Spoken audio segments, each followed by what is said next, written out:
Good morning, everyone. Good morning, ma'am. Our discussion for today is all about the teacher's role in school and the community. Before we start, let us define first what is teacher's role in school and community. So, teacher play a vital role in shaping both school and the broader community. Their responsibilities extend beyond teaching academic subject to nurturing values, skills, a sense of responsibility in their students. Kita mga teachers is dili lang ta important sa usa ka school, kundi important sa whole community. Dili lang ta mo teach og mga subject but also mo teach ta sa atong mga students on how to learn mga kanang good values, mga important skills nga magamit nila in the future, and also teaching sa atong mga students on how to be independent para sa garang to become a better person in the future bitaw. So next is what are the role of teacher in school? First is teacher is a facilitator of learning. Teachers provide knowledge and create meaningful learning experiences. Meaning, kita mga teacher is karang dili lang ta mo provide og mga information but also karang mo guide, mo support, and also mo encourage atong mga students to learn by their own. Instead of doing all talking, kita mga teachers is mo provide tag mga activities, mga discussion, and also mga kanang mga experiences nga makatabang nila to discover and understand things by themselves. Next is teacher as a role model. Teachers guide students by exemplifying positive behavior, discipline, and a growth of mindset. Kanang kita mga teacher is karang a set of good examples atong mga students nga kana bitong to follow. Kanang dili lang sa academics but and also sa atong mga good values, mga attitude, and also sa atong mga behavior. Kanang medyo mga students no is sunod jud nila og unsay makita nila sa ilang mga teachers. Kung makabantay mo is naay makakuan mga teachers nga ano bitong independent, mga botan kaayo, kanang grabe jud makadasig og student ba. Kanang mga teacher, kanang mga ingana nga teacher is mauna ang usa sa kanang maka-inspire bitaw sa atong mga students nga mobuhat sad same sa ilang ginabuhat nga nakita sa ilang teachers. Next is teacher as a mentor. They help students overcome challenges and support their personal and academic growth. Kanang kita mga karang teacher, kita mga teacher pohon is kita ang mo guide, mo support, and also mo encourage atong mga students dili lang sa ilang mga academic but and also ilang about sa ilang personal growth. Kung naman gani problema ang atong mga teacher, ang atong mga students is kanang maminaw bitaw ta sa atong mga side, ilang mga side, mo hatag tag advice, and also mo kuan bitaw ta mo tabang sa tao unsaon nga pamaagi nga para bitaw malampos ang ilang mga dreams in the future ba. Kita ang mga teacher is dapat mo build tag strong connection sa atong mga students kay para kita ang usa sa mahimo bitaw nila masandigan o also kanang maka-learn sad sila bagikan sa atoa. Next is teacher as a innovator. Teachers design creative ways to make learning engaging and effective. Kita mga teacher is mo make tag or mo tag mga new ideas, methods, and strategies para ang atong discussion is more effective and also more engaging. Kay para bitaw makuha nimo ang attention sa usa ka students para sa ang imong klase is dili maglaay. Kanang like for example mo try tag mga using mga creative ways, like for example mogamit kag mga technology, mogamit kag mga fun activities nga para ang imong discussion is mo fit sa bitaw sa learning needs nga kinahanglan sa atong mga bata. Next is teacher as a collaborator. They work with fellow educators, administrators, and parents to ensure student success. Kita mga teacher is we work together with our students, parents, and also sa atong community. So kita mga teacher is mo inform ta sa parents sa atong mga students if unsay improvement or unsay kanang update ana nga bata. For example, naka students kag kanang known for bullying. So kita is ato nang istorya yang parents ug unsay problema ana, unsay problema nila ba. So para sad ang kanang parents bitaw is na siya karang na siya ma-update siya ug unsay kon sa problema sa estudyante. And then ang teacher sad makikooperate sad na sa usa ka counselor para sad ang usa ka student is matabangan bitaw ang usa ka student sa iyang problema, and also kanang matabangan sa nimo ang imong student on how to kanang become a successful bitaw jud. So next is what are the role of teachers in community. So first is advocate learning. So teachers promote the value of education and inspire lifelong learning.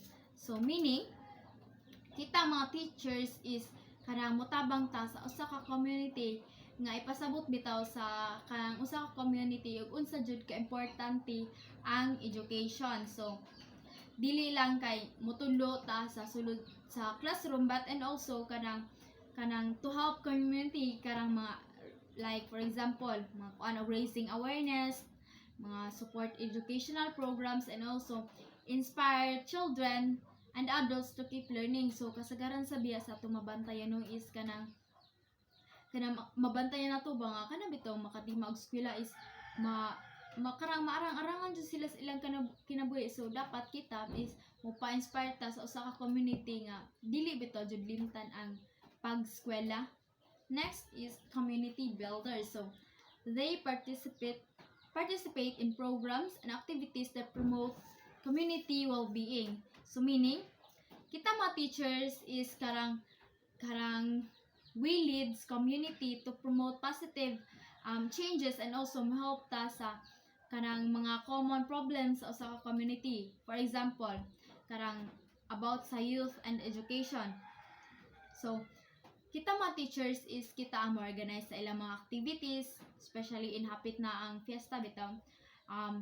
Support community programs and also serve as a trusted voice in making decision nga kanang makabenepisyo sa tanan.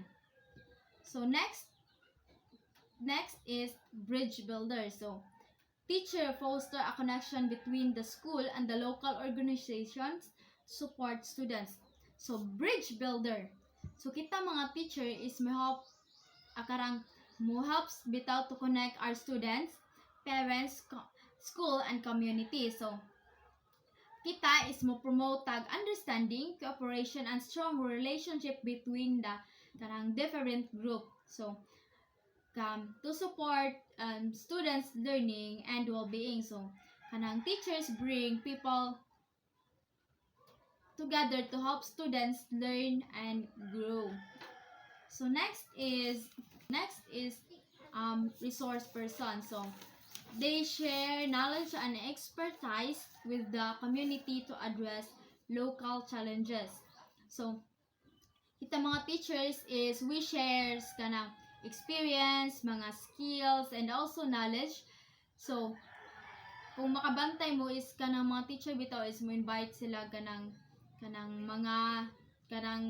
usa bitaw kataw nga mo speak up, like for example kanang mukuan sila mga kanang in a graduation ba mo invite sila mga teachers, silbi mo hatag sila inspirational message nga mukuan sila sa ilang mga kanang unsay for example kanang in a graduation ba.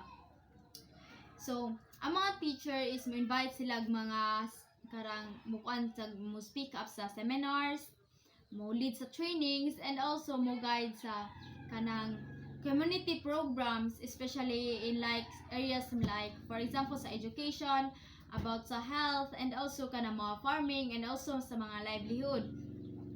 So in simple words, so giving useful information and teaching people mga new things sa bitaw mga information nga magamit nila o ma-apply nila in the future. So next is role model in society. So their values and actions inspire respect and trust among community members. So meaning, role model. So, kitang mga teacher is a set of good examples. So, dili lang sa atong mga students, kundi sa set of good example dapat sa atong community. So atong mga actions, atong mga values, atong mga attitude is maka-influence on how others respect us, di ba? So kanang maka-influence sila sa how others behave and things, especially in terms of respect. So honesty, and also responsibility. So silbi ang atong lihok or atong pamatasan is ara bitaw mag-base sa karaon sa kataas ang ilang pagrespeto, so labi na sa atong community. Kaya ra jud karang dapat ikaw jud ang role model, kay ikaw jud dapat ang makita jud ka dapat ba nga maayo jud ka ba, set of good example. Next is my next discussion or topic is all about teacher as an integral part of the community. So first, let us define first what is teacher as integral part of the community. So teachers deeply connected to the community, influencing and being influenced by it. So the role is essential. First is promoting social development. So they help students become responsible citizens by instilling values such as empathy, teamwork, and civic engagement. So meaning, kita is mo encourage ta sa atong students nga magtinabangay bitaw or mo-help sa usa ka community. Like for example, papilo na to sila mga clean up drive, mga tree planting, and also kanang mga feeding programs. So teaches good values to help students become good citizen by teaching teamwork. So teamwork kay dapat imo matudon ng students kung saan bitaw pagtabang sa usa ka community. So next is cultural preservation. So teachers passed on traditions, language, and heritage while encouraging respect for diversity. So atong mga students is kanang lahi-lahi og kanan, so dapat ang ato irespeto ug unsa ilang mga traditions ba, and also kanang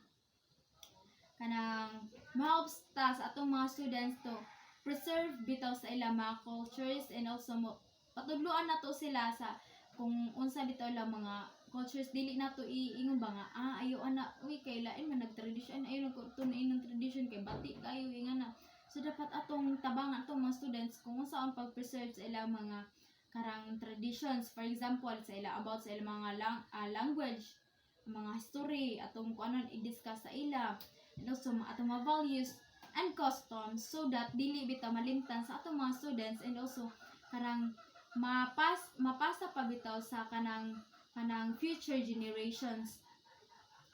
Next is empowering community. So through education, teachers empower individuals to contribute to the community's progress. So, empowering the community. So, it is important to help students but also sa atong community, especially bitaw sa mga bukid-bukid nga area, kung nahay ara ka masay nga bukid-bukid nga area magtudlo. So, gamay ra ba nag mga resources dira. So, ikaw sad as teacher is mabecome sad ka as a leader. So tudloan nila, dili lang tudloan ang mga bata, tudloan og mabasa, magsuwat, and also uban pa. So aside sad ana, tudloan sad imo mga students karang about sa mga kanabitaw mga ning mga mga simple nga farming skills, and also kanang mga about sa cleanliness, and also unsaon pagtabang or pag preserve bitaw sa atong mother nature. And also kanang kita sad is mupatabang sad ta sa mga parents nga unsaon bitaw pagpasabot ang education, or unsa ka importante ang education para sa atong mga bata. And also kanang usay sad is mutabang ta sa atong mga parents in terms of aware sa ilang mga ma-aware sa ilang about sa mga health, and also mopatabang sa tag mo kuan sa tag mga feeding programs, and also karang motabang sa tawo unsaon pagsulbad sa kanang problema sa usa ka schools bitaw is in terms of about technologies ingana unsay dapat kuanon sa eskwelahan. So kani nga pamaagi is kana makatabang sa kanang mga tao to become stronger and smarter, which can help kanang the whole community. So next is lifelong learning advocates. So teachers inspire communities to embrace learning opportunities beyond formal education. So meaning karang it is because kanang they encourage people to keep learning. So even after schools is kita is maka-learn ba jud ta no, na jud tay ba tay ma-learn karang mahibaw-an ba natay ma-learn bisag wala ta sa eskwelahan. And also kanang being a lifelong learning advocate is kanang meaning ang teacher is karang nitabang sa kanang sa students, og dili lang sa students kundi sa whole community members nga ipasabot nga kanang learning doesn't stop bitaw bisan og di man naka-eskwela. Kay for example nara ka makit-an dira o maka-learn gihapon ka o unsa na maka-learn kag mga new skills o unsa ba na. So they inspire people to continue gaining knowledge and skills. So bisan pag kanang mga pila pa imong edad, pila na imong edad, dili gapon ka makakuan nga dili ka maka-learn ana kay kanang kuaning for example di ka learn ana oy kay tiguang naman ka. So bisan pila imong edad doon ay pili. So bisan pila imong edad pwede ka ma-apply og mga training programs. Pwede ka ma-attend og mga trainings, maka-learn ka by kanang doing magbasa kag mga libro, and also kanang maka-learn sad ka kunahay mga maka-learn kag mga new jobs or new hobbies nga imo ra makit-an sa daplin. So next is problem solving. So they collaborate with community members to address issues like poverty, illiteracy, or environmental concerns. So kita mga teachers is important kanang because karang makatabang ta sa unsaon bitaw pagsulbad sa problema sa usa ka kanang community. So as a role model kita amo guys sa atong mga students and also sa parents in handling issues like for example mga bullying. So motabang ta sa atong mga parents sa atong mga students ug saon bitaw na pag-handle ana nga problems. And also kanang mga lack of school supplies or kanang how kanang work together as a teamwork bitaw or as a team. So that's the end of my discussion. Thank you for listening.